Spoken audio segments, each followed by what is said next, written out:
क्या बिहार की x IPS Kamya Mishra राजनीति में आएंगी, और अगर राजनीति में आती हैं तो उनकी फेवरेट पार्टी क्या होगी? अब आप भी सोच रहे होंगे कि काम्या मिश्रा तो बिहार से रिजाइन देकर के जा चुकी हैं, तो फिर पॉलिटिक्स में उनकी एंट्री कैसे होने वाली है? तो देखिए, इस सवाल का जवाब खुद काम्या मिश्रा ने दिया है। उन्होंने कहा है कि वो जल्द ही किसी पार्टी को ज्वाइन करेंगी। लेकिन सबसे बड़ा सवाल ये है कि अगर काम्या मिश्रा आती भी हैं तो वो किस पार्टी को ज्वाइन करेंगे? ये तमाम सवालों के जवाब हम आपको देते हैं इस रिपोर्ट के जरिए, लेकिन उससे पहले न्यूज़ फाउंडेशन पर आपका स्वागत है और मैं हूं आपके साथ प्रार्थना। बिहार की लेडी सिंघम कहे जाने वाली एक्स आईपीएस काम्या मिश्रा, जो कि अक्सर ही सुर्खियों में रहती थी जब वो काम करती थी अपने एक्शन को लेकर के, फिर कुछ ऐसा होता है शादी के बाद वो रिजाइन दे देती हैं। और इतना ही नहीं, इसके बाद अब खबरें ये आ रही हैं कि वो जल्द ही पॉलिटिक्स ज्वाइन कर सकती हैं। देखिए, उनके पति यानी कि अवधेश दीक्षित, वो भी आईपीएस है और वो भी अक्सर सुर्खियों में रहते हैं अपने किए गए कार्य को लेकर के। और चलिए अब आपको बताते हैं कि आखिर काम्या मिश्रा किस पार्टी से आएंगी और वो पॉलिटिक्स कब ज्वाइन करेंगी। तो देखिए, लेडी सिंघम के नाम से मशहूर बिहार केडर की पूर्व IPS officer Kamya Mishra politics में कदम रखेंगी। उन्होंने एक इंटरव्यू में इसका खुलासा किया है। उन्होंने कहा है कि जो भी पॉलिटिकल पार्टी देश के लिए अच्छा करेगी और मेरे आइडियोलॉजी से मैच करेगी, मैं उसे ज्वाइन करूंगी। हालांकि उन्होंने इस चीज़ को अपनी किस्मत पर भी छोड़ दिया है। इसके साथ ही उन्होंने खान सर की तारीफ करते हुए कहा कि उन्होंने एजुकेशन सिस्टम में क्रांति लाई है। काम्या ने अपने लव लाइफ से लेकर के नौकरी छोड़ने तक के बारे में खुलासा किया। उन्होंने कहा कि अगर उनके अकेले का डिसीजन होता तो वो बिहार कभी नहीं छोड़ती।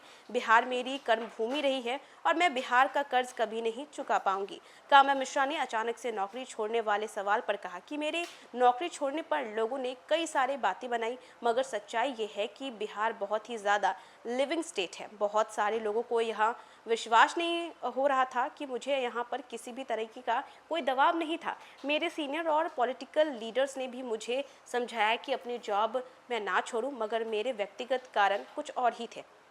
उन्होंने आगे कहा कि बिहार को लोग बिना मतलब के बदनाम करते हैं। मैंने वहाँ पर 6 साल बिताए हैं और कोई भी दिन ऐसा नहीं बीता होगा जब मुझे किसी पॉलिटिशियन ने ऑर्डर दिया होगा कि ये काम कर दो। मुझे अगर कोई भी कॉल आते थे तो यही कहा जाता था कि मैडम देख लीजिएगा, जो उचित लगे वही करिएगा।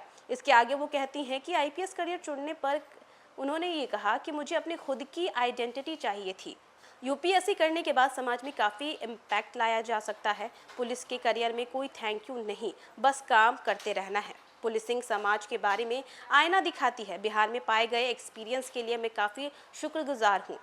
अपने हस्बैंड को लेकर के भी उन्होंने खुलासा किया। उन्होंने कहा है कि अपने लव लाइफ के बारे में वो बात कर रही थी और उसके बाद काम्या ने बताया कि उन्होंने ही अवधेश को सबसे पहले प्रपोज किया था और इसी के साथ ही उन्होंने लड़कों को एक टिप भी दी, लड़कियों को ज़्यादा भाव मत दीजिए और पीछे मत पड़िए, ऐसा करेंगे तो लड़की आपको भाव देगी। काम्या ने खुलासा किया कि उन्हें पहले हिमाचल केडर मिला था, लेकिन अपने हस्बैंड के कारण उन्होंने बिहार कैडर में स्विच कर लिया। कम उम्र में ही नौकरी छोड़ने पर उन्होंने कहा कि प्यार, धर्म और करियर में मुझे कोई पछतावा नहीं है।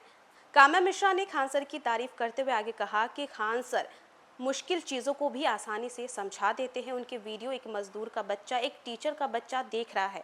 खान सर ने वह बेड़ियों को तोड़ दिया। उन्होंने एजुकेशन सिस्टम में एक क्रांति लाई। उन्होंने जिस तरह से एजुकेशन को काफ़ी ज़्यादा आगे बढ़ाया और हर बच्चा ये पढ़ाई अफोर्ड कर सके, ये सब उन्हीं की तो देन है। तो देखा आपने कि कैसे काम्या मिश्रा ने ये बताया है कि आने वाले टाइम में उनकी एंट्री राजनीति में हो सकती है, लेकिन वो किस पार्टी में जाएंगे उसको लेकर के उन्होंने कहा है कि जो पार्टी अच्छा काम करेगी उसमें वो चले जाएंगे। और इसी के साथ साथ खान सर की तारीफ करते हुए भी वो नजर आई। तो फिलहाल के लिए बस इतना ही। न्यूज़ फॉर्नेशन पे खबरों का सिलसिला लगातार जारी रहेगा। तब तक के लिए नमस्कार।